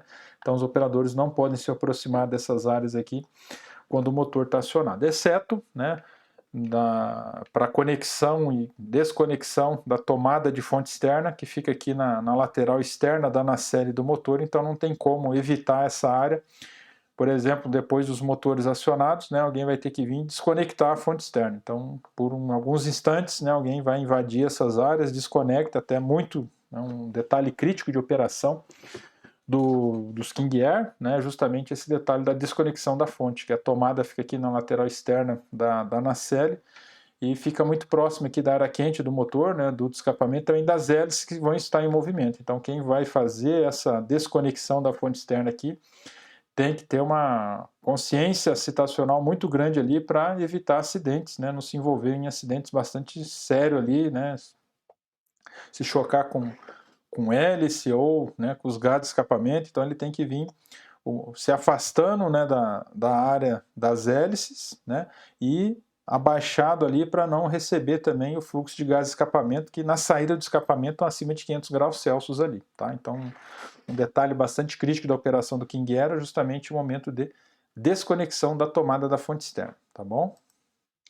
Serviço de manutenção, então na seção Handling Service Maintenance lá no POH, informa ao proprietário ou operador os requisitos básicos e avançados para a manutenção das aeronaves para que essa aeronave seja mantida, né, numa condição igual à da sua fabricação. Todos os limites, procedimentos, práticas de segurança, prazo, operações de manutenção e exigências contidas no APH são obrigatórios, devem ser seguidos à risca, né, dentro do plano de manutenção da aeronave. Então o PH também é um dos manuais, né?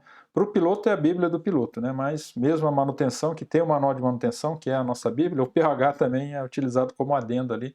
Então algumas das informações de operação são muito úteis para as nossas operações de manutenção também, principalmente com relação a limites, né?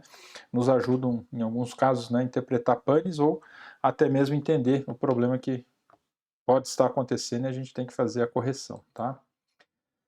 Então, essa parte do POH, né, ele lista inspeções diárias, pré-voo, pós-voo, né, cheques, estabelece os intervalos de manutenção, tá? No manual de manutenção, obviamente, também temos essas informações, né, mas no PH a gente tem elas de uma maneira um pouquinho mais resumida, às vezes pode facilitar um pouco, tá? Mas sempre que possível, né, no nosso falando especificamente para manutenção, pessoal de manutenção, né, a nossa consulta é sempre feita no manual de manutenção mesmo, tá? Exceto, né, a gente está fora de base, está atendendo uma aeronave, o manual não está acessível naquele momento, obviamente o POH pode ser utilizado como fonte de consulta, como fonte de referência para, né, esses intervalos, quais itens têm que ser inspecionados nesse pré-voo, pós-voo, enfim. Então, nos ajuda, nos auxilia em alguns momentos também, tá bom? Então, aqui ele lista, né, sistemas de verificação, inspeção diária, né, ou pelo menos, né, a cada operação da aeronave, tá? Então, item 1 aqui são os bocais de abastecimento de combustível, né? Então, tem o de ponta de asa, tem o de raiz de asa. Esse de raiz de asa ele não é standard, ele é um opcional, né? Mas já o de ponta de asa, esse é standard, tá? Lista também os combustíveis, né, os tipos de querosene. Tem também os combustíveis em emergência, tá? Então pode ser utilizado a gasolina, né, tanto a 90, 91, 96, a 100, a 100, a 100, 130, a 115, 145, tá? Então elas podem ser utilizadas em emergência, tá? Mas, obviamente, no manual do motor vai vir as restrições, tá? Vou falar na média, né? Então o intervalo, né, entre revisão geral do motor é limitado a 150 horas de operação com combustível de emergência, tá? Então algumas aeronaves com kit de monitoramento aí chegam, né, a ultrapassar 5.000 horas de voo para fazer o overhaul de um motor PT-6, tá?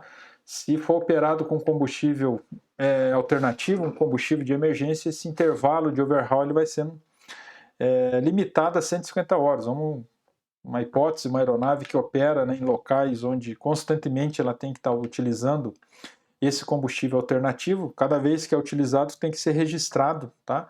O tempo de operação dos motores, né, com aquele combustível alternativo. Quando somar 150 horas, os motores vão ter que ser enviados para overhaul. Tá? Desculpa, no exemplo, né, pode ter uma aeronave que não tem nem os motores não tem nem 2.000 horas, mas constantemente utilizam esse combustível alternativo. Quando somou 150, mas os motores não têm nem 2.000 horas. Vão fazer overhaul por ter ultrapassado a 150, o limite, né, de 150 horas de utilização com aquele combustível alternativo entre overhaul, tá?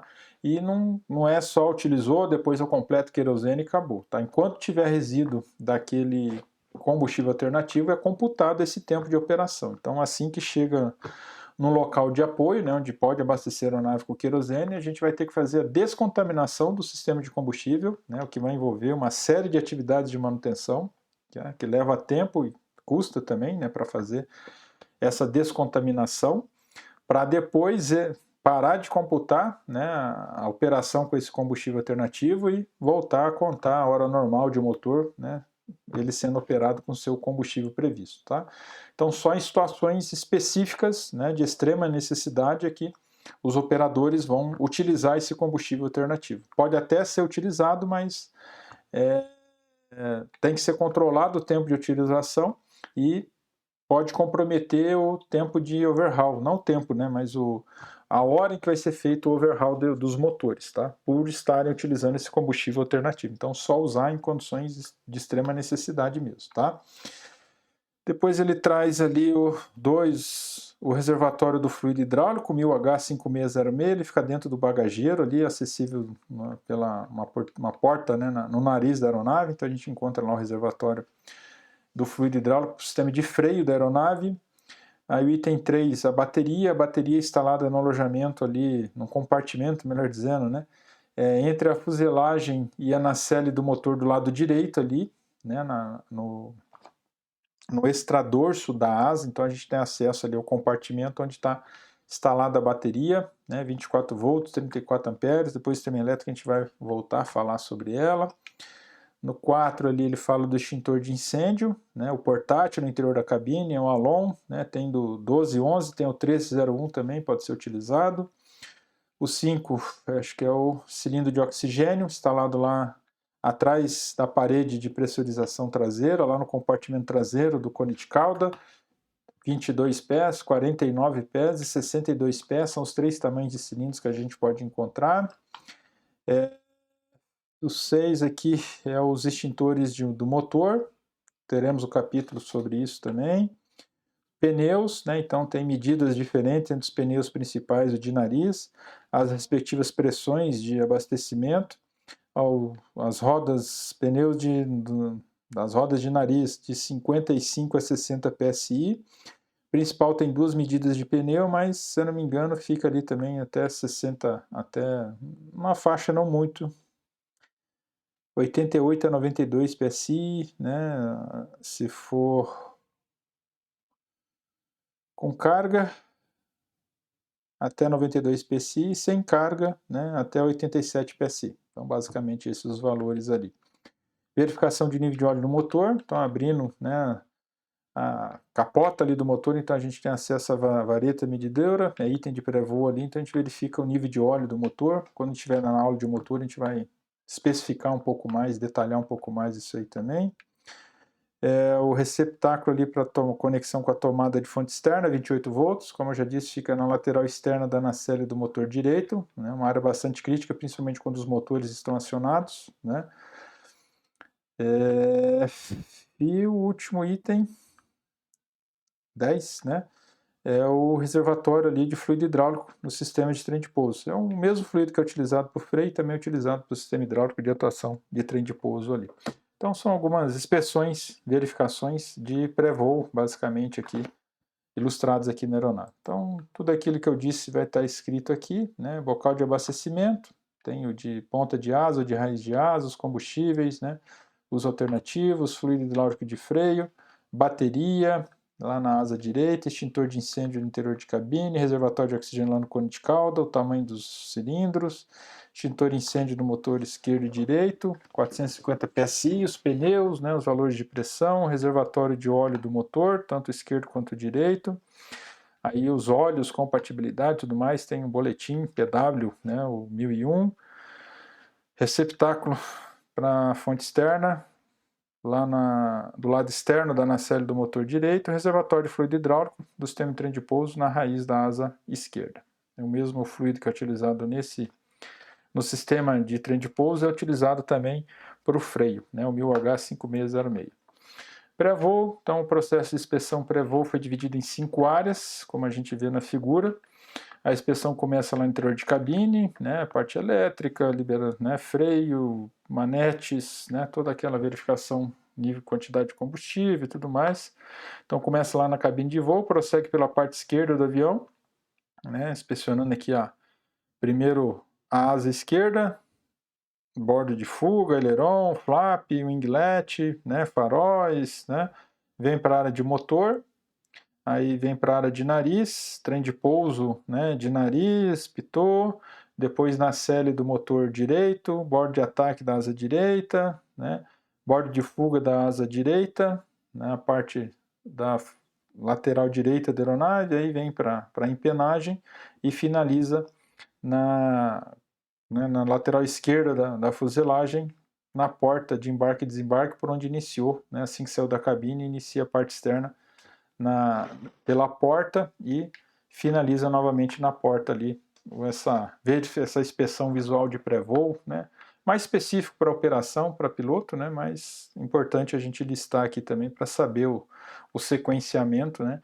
Quando o piloto reporta, né, pode nos auxiliar, sabermos as referências que eles estão adotando ali, tá bom?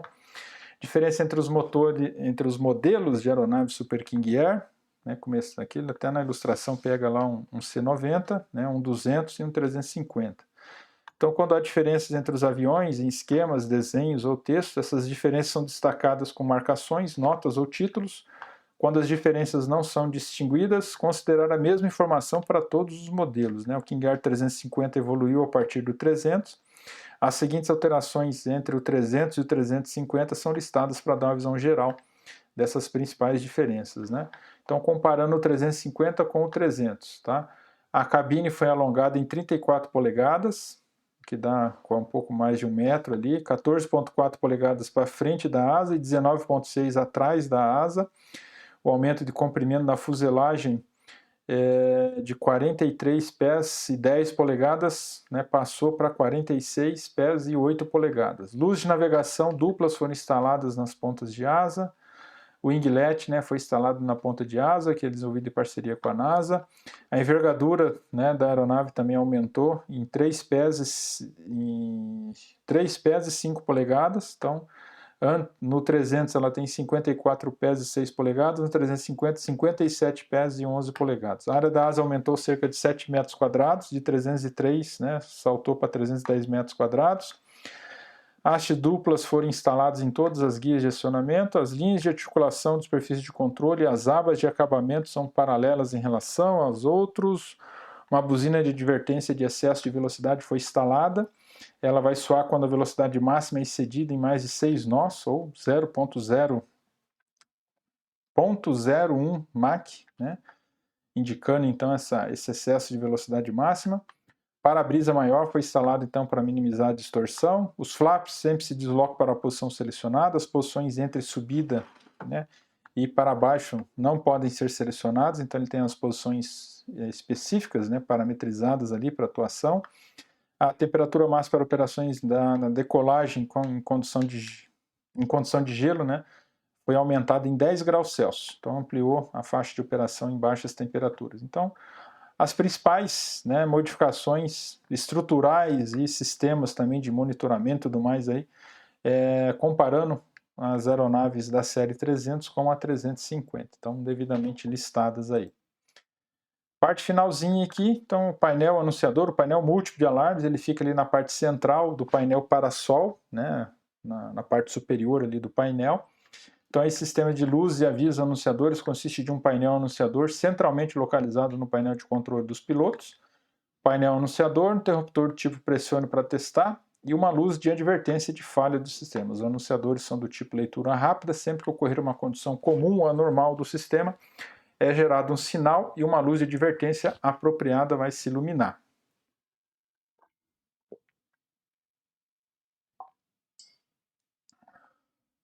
A iluminação de uma luz verde ou amarela, âmbar, né, no painel anunciador, não vai acionar o sistema de advertência, mas uma luz vermelha vai acionar um alarme sonoro padrão, né, para chamar atenção para aquela condição de limite extrapolado. Então, o mesmo padrão, né, da geral, né, adotada aí em aeronaves, código de cores, né, a gente já prontamente consegue identificar se é um problema, né, apenas uma indicação, um aviso, né, ou se é uma advertência, um aviso de perigo, né, iminente, né, onde vai requerer uma ação imediata. Sempre que acende uma luz vermelha, a gente vai ter um alarme sonoro também associado, e qualquer indicação em vermelho a gente sabe que vai requerer uma correção imediata, né? A gente vai ter que ou tentar reverter o problema ou desligar o sistema em questão, pois o limite foi extrapolado e isso pode ocasionar, né, outros problemas que podem viabilizar a operação da aeronave. Já as luzes verde e âmbar, né, normalmente são avisos